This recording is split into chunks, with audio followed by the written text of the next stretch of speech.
everybody who is out there. If you are out there, hello. It's Corin Nemec, and I am going to do some interview questions for my friend Marco Maldini, who, by the way, just had a beautiful little Stargate baby, a next generation of Stargate fans, born like a little buttercup. Just the cutest, darlingest little thing. Congratulations to you and your lovely wife. His website is stargatefusion.com, but there is a hyphen between Stargate and Fusion. So it's stargate-fusion.com. For anybody who missed that, I suppose you can rewind it and watch it. I don't even know if... Hey, there's 8 viewers. Hey, all 8 of you. How are you? What's happening, man? Garcia. Oh, look. My darling Sabrina has joined in. That's so sweet of her. I'll let some people join in before I dive right into this. Hello, Melissa and Rachel. Good to see everybody here, those that are there. So this is the gentleman here, Marco Maldini from stargate-fusion.com. Again, he's from France. I met him at Mijan Collector, and he is a great fan of Stargate. There's a lot of Stargate fans over in France. Oh, who's that? Who's that guy?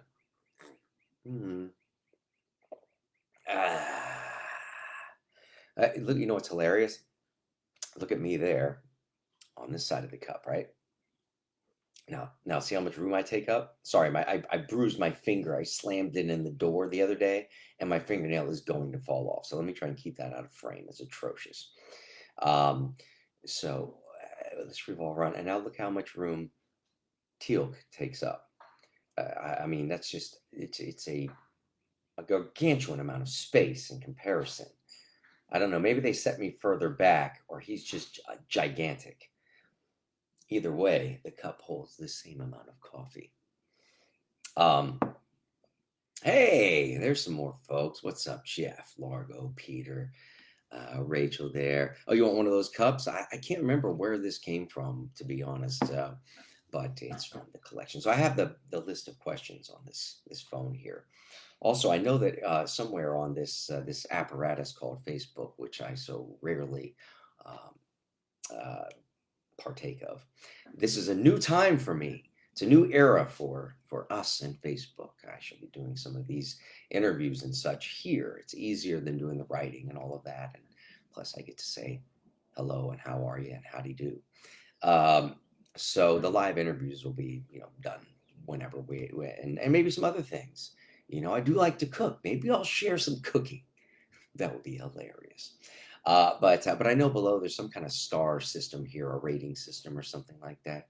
I read some silly thing on the corner here that told me that that there's some star system thing to mention that. So down below there's some little star system thingy, if you're interested. So from Marco Maldini at stargate-fusion.com. He has asked me some of these questions here. I don't think that all of them will be Stargate related, but we shall see. The first one, question number 1, completely unprepared and off the cuff. Among all the roles you have played in movies, which one has marked you the most?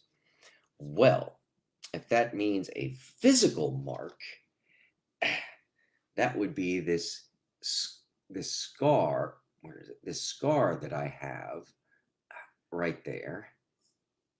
That is from a scene in My Son Johnny with Rick Schroeder, who played my abusive older brother.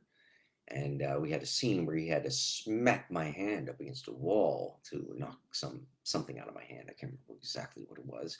But I was wearing a watch, and the watch shattered and broke and cut me on my wrist. Left me with a permanent scar. Rick Schroeder. You. Whoa. what was that show where he used to ride around on the train? Train all the time. That was hilarious. I used to love that show. Great guy. Amazing time working with him.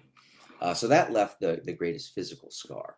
I would say in terms of other, it was a very well done movie of the week as well, I believe for CBS. But also there was I know my first name is Stephen, playing Stephen Stainer, who was kidnapped for 7 years and miraculously had the wits about him to escape this horrible living situation that he was in, and saved another young boy from an equally tragic potential future. So that has had reverberative effects, long-lasting reverberative effects in my life, having been a part of that. So I think also in a more negative way was playing Ted Bundy in an independent film done in the late 90s, early 2000s. I can't remember exactly when. I got paint all over me. I'm sorry. I paint stuff. So anyway, that said, I initially, as an actor, you play all different kinds of roles. There's being somewhat liberated creatively in that respect is sort of an obligation of the artist as an actor. Depending, of course. I think that everybody has a line that they draw in the sand for what they'd be willing to perform. But that said, that I initially uh, was quite excited about getting into that character, and honestly, within day three or so of playing Ted Bundy, I was absolutely over it. I was sickened by this guy. He was uh, not crazy, and that's what was so disturbing about him. Having played some other characters of like ilk, the one thing that I could always justify in their behavior was the fact that they were psychotic.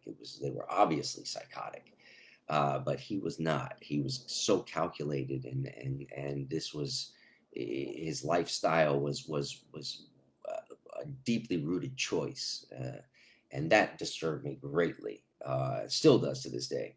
Um, I loathe playing that character the rest of the shoot.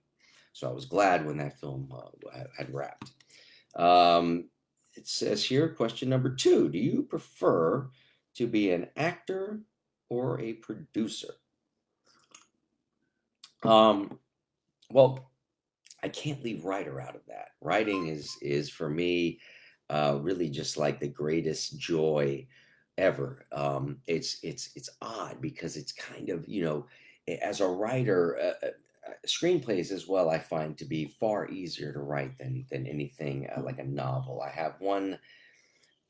I call it a scripted novel because I'm just not a novelist. I attempted to write a book called Venice High that was loosely based on my life growing up as a graffiti artist in North Hollywood, California, but had to take place in Venice Beach, far more interesting environment, and made it contemporary instead of being in the 1980s when I was in high school. So late 80s, graduated in 1990, right? So the writing process, that said, that I learned a lot trying to write a novel versus a screenplay, and I find that screenplays are far more uh, um, dynamic for me. As an artist. So writing is one of my greatest joys, and the reason why, that's what I was going to say. The reason why is because it's almost like having doing a painting.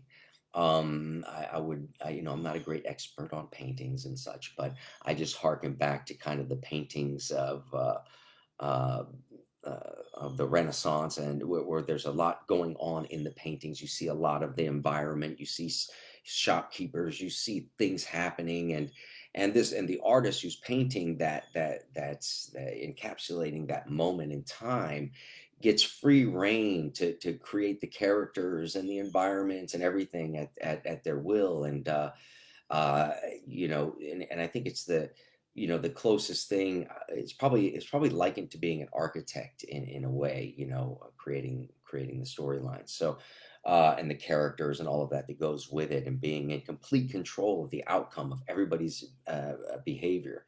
It's a lot of fun, um, and being able to play in the realm of you know to be able to play in the realm. Sorry, I got distracted by this Parker Lewis pin over here. But I didn't realize I was sitting there. Anyway, just being able in that creative realm, the freedom, the creative freedom is great. It's extraordinary. Acting is a really good time. Uh, as well. Let me see some names. Let me say hello to some people before I get into the acting side of it. Hi, Celine and Desmet. Hey, Felix. Yeah, keep writing, man. Keep writing. Jose, my friend. Good to see you. Victoria and Rachel and whoa, they're popping by fast. You guys are going too quick for me. I can't read everybody. But good to see you. I'm going to talk about a little acting now, I guess. The acting side, it was really my first venture into film and television.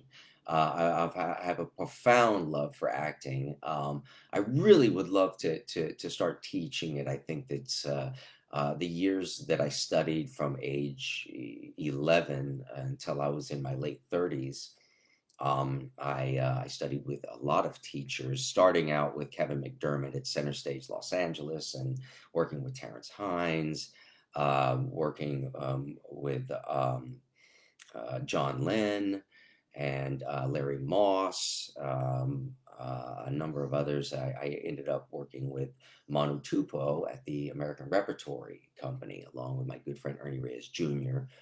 My good friend Justin Warfield studied there for a bit with us, and Lee Reyes, Ernie's brother, and there was a great group of people there. But anyway, the method that he had there was extraordinary, and I ended up studying with him until he passed away when I was about 36 or so.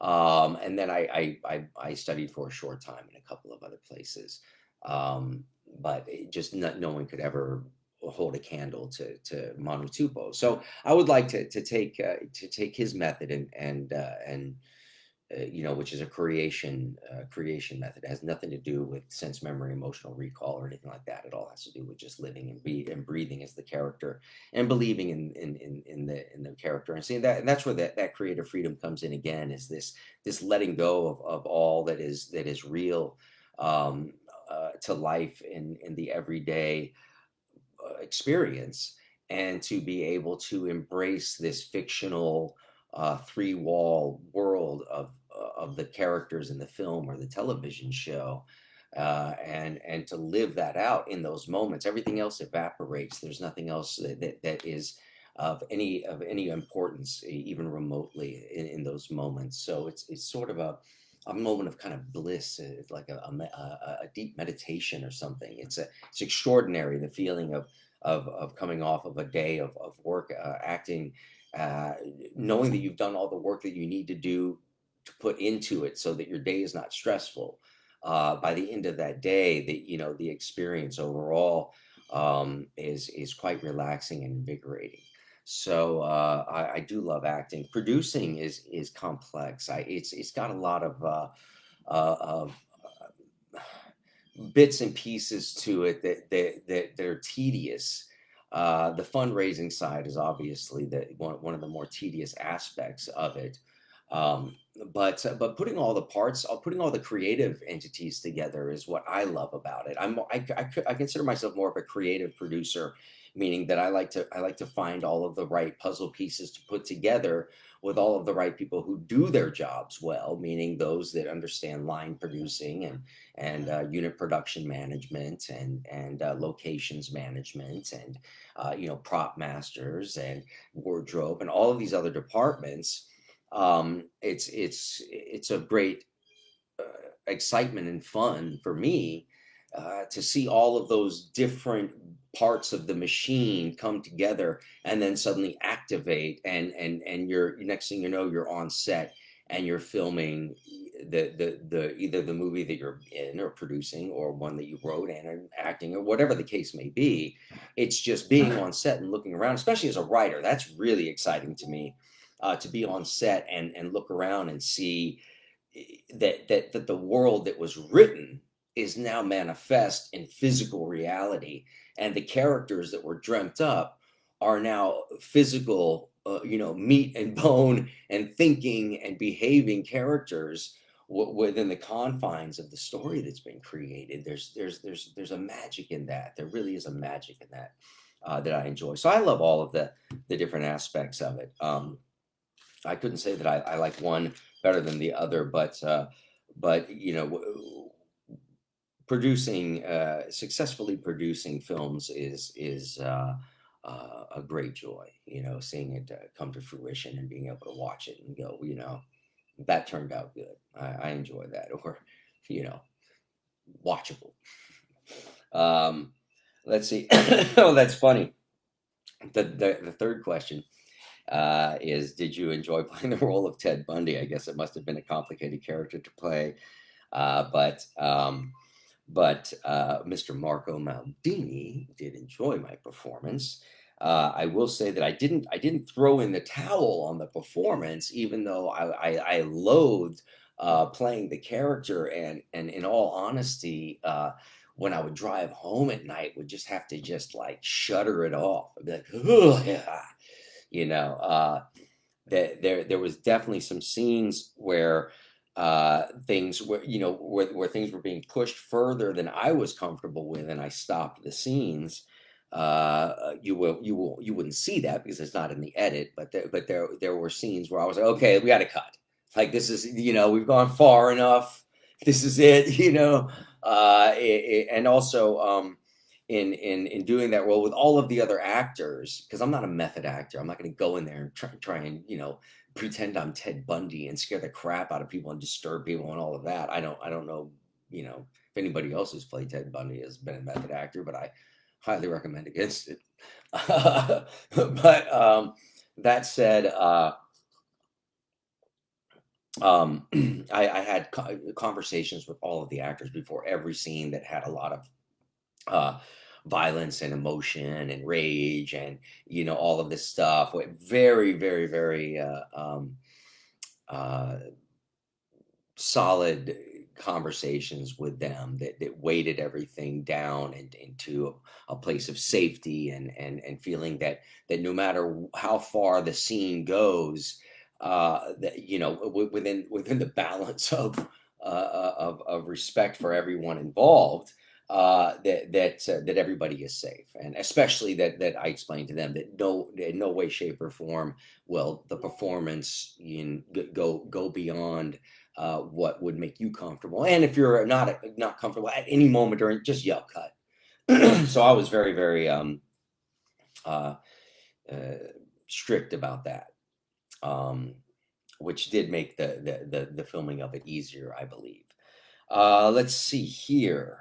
Let's go. Number 4. Oh, that's funny. I mentioned that too. Number 4. Did the release of your book, Venice High, give you the desire to continue writing books?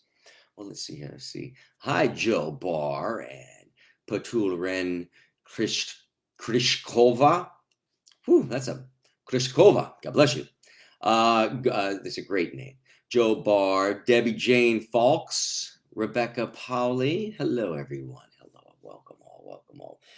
Right now, if anybody's just joining, I'm answering some questions for stargate-fusion.com for Marco Maldini. And we've gone through a number of questions, and now we are on question number 4. Did the release of my book, Venice High, give you the desire to continue writing books? No. Gave me a much bigger desire to continue writing screenplays. I was saying earlier that in writing the book, I just couldn't get the descriptive right, in terms of the transitions from characters talking to one another, back and forth, and all of that. In screenplays, it's easy because you just put their name and you put the dialogue, and then put the next person's name and you put the dialogue, and you can put descriptions of how they're responding, either in parentheses under the character caption there, or in a description in the action, section about what's happening with them emotionally or physically or anything else. It's quite simple. Just like writing a stage play for the most part, with different formatting.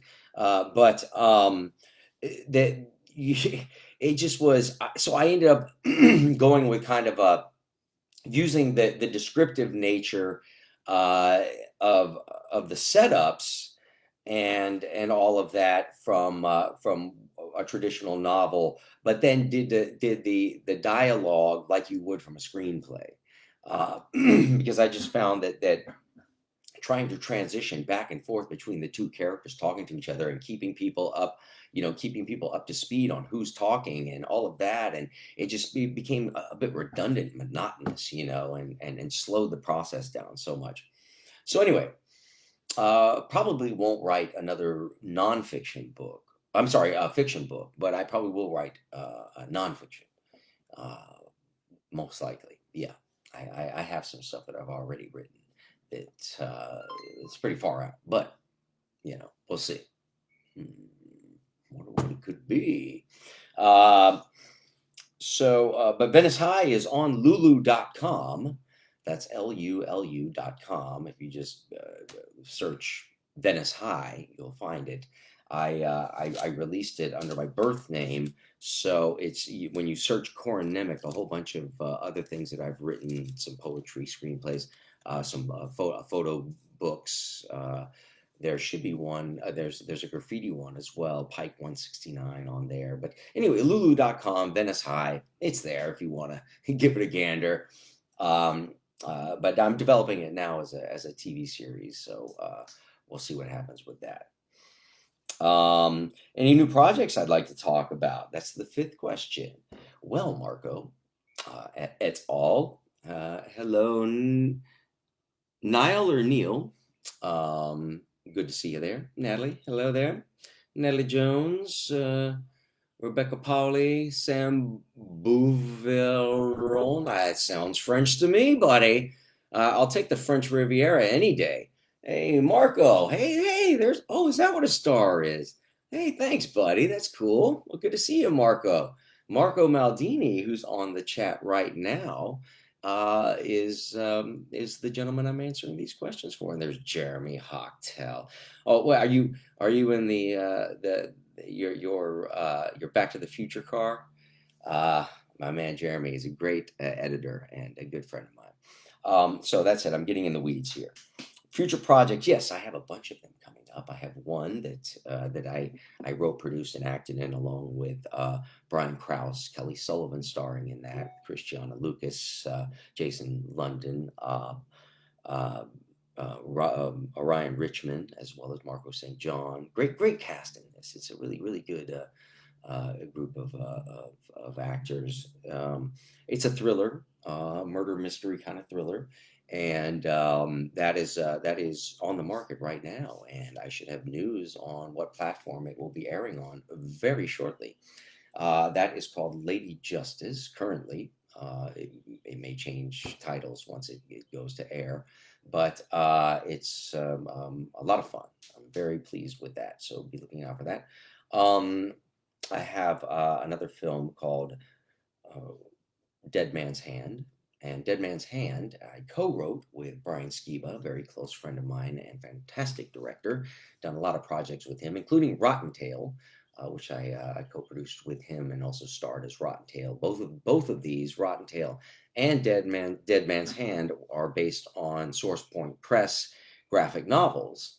The latter, Dead Man's Hand, by the Minor Brothers, and it's just a gritty western. It's got Stephen Dorff, Cole Hauser, Jack Kilmer, all starring in that as the top tier leads. I play one of Stephen Dorff's followers and henchmen, Red. But had a great time writing that. I wrote the initial first draft of it, and then Brian did the director's draft after that. The combination of us writing together is always great. I've done some other stuff with him in the past. I love Brian Skiba. We've done a number of films together. So if anybody out there, give Brian Skiba a follow. Check him out. Check what he's up to. Then also I have a film that I'm very, very excited about that was directed by Audrey Cummings. It's produced by David Lipper, a good friend of mine, and that is called Place of Bones. It is, I'm starring opposite of Heather Graham. Tom Hopper is also in this. Cowboy, I can never pronounce his last name. It's got a great cast. But this is going to be a very interesting piece. Hard to really, it's a Western as well. Both of these are Westerns. And Parker Lewis can't lose. Ooh, I'll talk about some Blackwater stuff hopefully soon. I was just on the horn about that earlier. Facebook.com/star/question mark blah blah blah blah blah. There's something there, but check it out. So those are Place of Bones. It's a dark comedy, I would say. It's if Woody Allen and Clint Eastwood had a baby and this script was that baby, I think we might be somewhere. It's a fantastically written script. I have a character that just goes through so much. It's a rare opportunity as an actor to get an opportunity to do a performance like I got the chance to do in Place of Bones. David Lipper producing that gave me the opportunity because I had done a performance in another film that's coming out called Joe Baby for him, with Harvey Keitel and Ron Perlman in that. It's got a fantastic cast outside of that, but I did an interesting performance in that particular film, which David Lipper saw the potential in a much bigger role in a film he had coming up, and I can't thank him enough for believing in me and giving me the opportunity to bring the role to life, because I think the Place of Bones will be, for me, it will be a great step in the direction of my career, especially with respect to like how I know My First Name is Steven had an effect on my career, or Stargate had an effect on my career, or some of the other projects, the bigger label ones. I think that this is going to have quite an impact. Half Dead Fred, of course, is out on Amazon. My buddy Bron Thrawn wrote and directed that under very difficult circumstances. So, for the budgetary constraints he was under and all the work he had to do on his own, congratulations, Bron. There's what else? There's a number of other projects. Honestly, I'd probably have to go to my own IMDb. Legacy. There was another one. Yeah, Legacy with Dawn Halfkenny. That was another film that I don't know. I don't know where it came out. I don't know what platform that ended up on. There's a bunch. It's been a busy several years. So that said, these most recent ones are the more important ones to me. Currently, I also have some in pre-production. One called The Shutdown, which is a romantic comedy that I wrote, and currently has myself, Jeremy Lennon, and Vanessa Angel attached, as well as Kevin Hicks from the rap group Gumbo, who I highly recommend as well. That is a romantic comedy that is sort of like Falling Down meets Better Off Dead, if anybody's old enough to remember those. In fact, I'm sure we all are. But and then with Blackwater Blues, where we have a new package together. Steve Weiss, the director, has done a great job getting Blackwater Blues a lot of attention at many festivals all over the U.S. and abroad.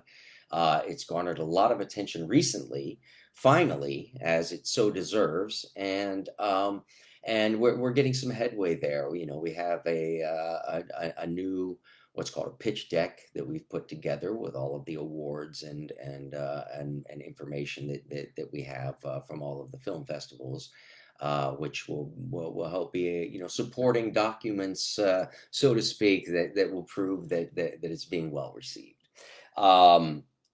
So now, Stargate Fusion question, stargatefusion.com. 6, did you know the Stargate series before joining the cast? How did the cast and crew welcome you? Well, I did know of the series, but I didn't have Showtime, so I didn't actually watch this. I was a huge fan of the movie. Now, the movie came out, I think, in 92 or 93. When I saw the commercials for it, I thought it was going to be as successful as Star Wars was.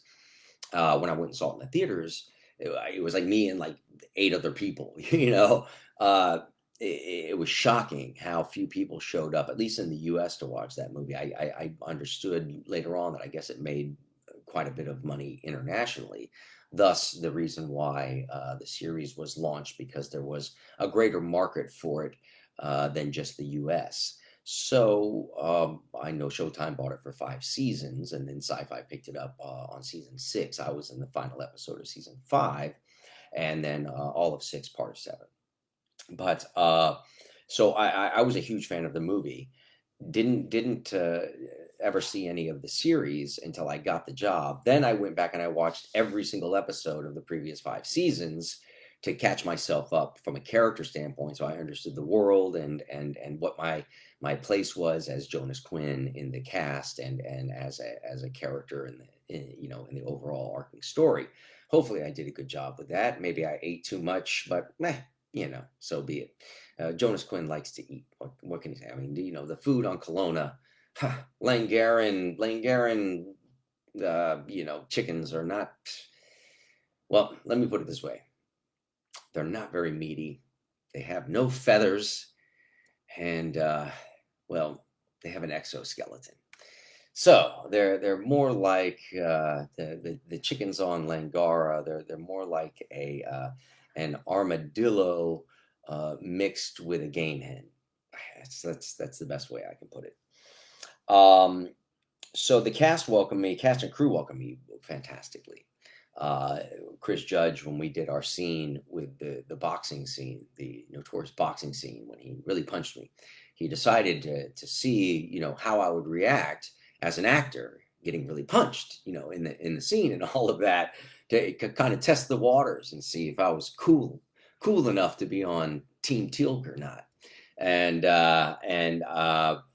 I took it like water on a duck's back. Granted, I didn't even remember that it had happened until the episode came out because I was knocked silly.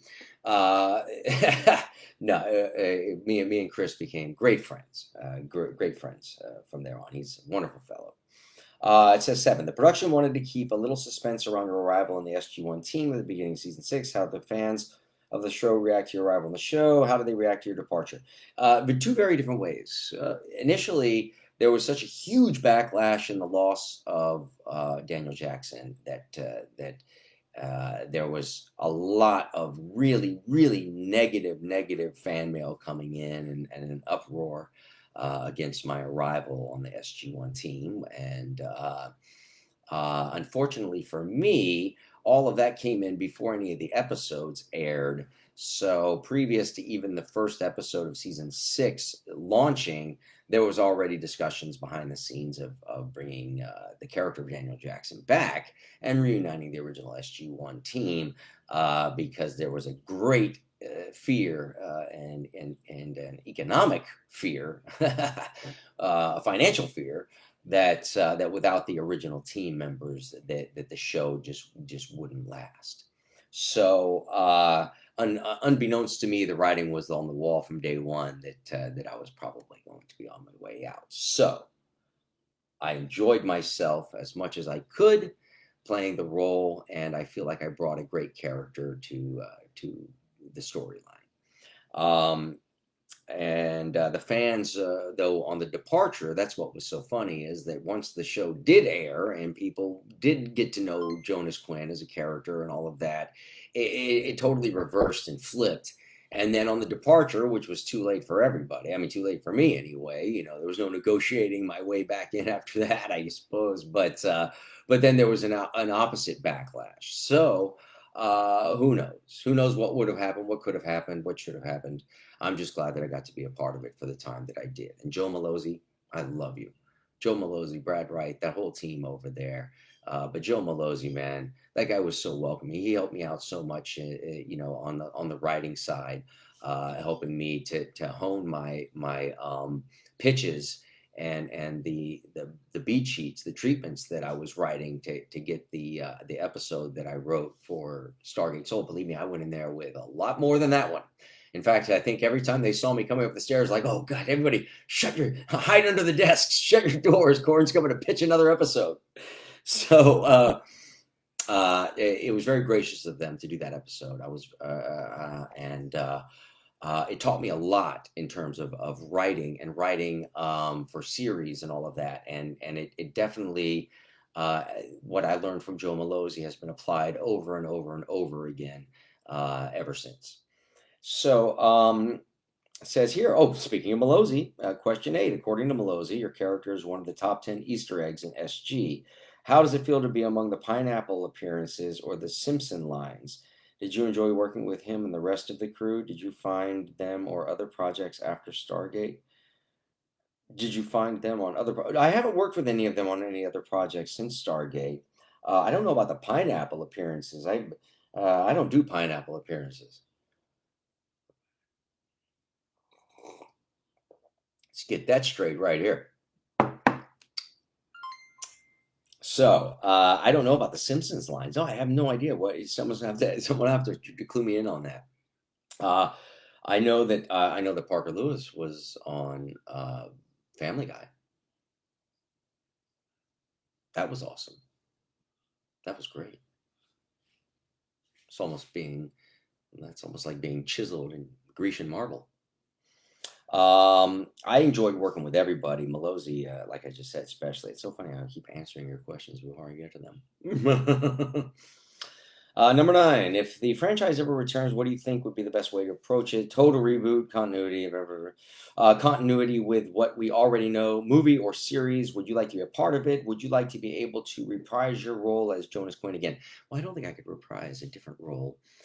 We don't know really if Jonas Quinn is dead or not. I could have dove through some last portal of the Stargate, ended up on some P35059-6-305 49er on some deserted island surrounded by rotting coconuts. They may find me. They may find me there. I will be famished, but alive. I would love to, of course, revisit Jonas. I think that'd be a blast. I'd probably bring it up a notch. I think that the continuity to me would be the logical thing to do. I think that with no offense to anybody, I just think that kind of directing the Stargate universe outward into kind of the universe world and the Atlantis world and these other kind of storylines, plot lines, stuff like that. I just think that going back to just we did SG1. Where's SG7? I mean, where's SG3? Where's SG5? What are these other SG teams? And just follow another SG team and see what theirs, because you could go back and follow storylines that are happening from an earlier time period. Really, you could have it happening, in the background of, and see things, tie it in with other storylines where you don't really know what happened off. I don't know. I just think that just following another SG team would be the way to go. Maybe it's like the Dirty Dozen of SG1, like the four people that nobody wants to work with. That could be kind of funny. Which I guess would be Jonas Quinn. Perfect. Number 10. You are often present in the Stargate conventions in France as well as in Europe. You remain very accessible and close to the fans who come to meet you, and we wanted to thank you for that. What will be your next public appearance? Where will the Gators be able to find you soon? Probably here online. There is a potential for an event, Comic-Con Prague, but yeah, those are contingent upon other performances, other acting jobs, and all of that. And I have some irons in the fire, so we'll see what we'll see what happens. That wouldn't be until sometime later next month, anyway. That said. I don't have anything else lined up that I can think of offhand. Probably should have read these questions and done a little of my own research. But that said, I'm going to be doing more of these kind of chat interview type deals with people sending questions because it's easier to do it this way than to type it. That now, number 11. What do you remember about Don S. Davis and Cliff Simon?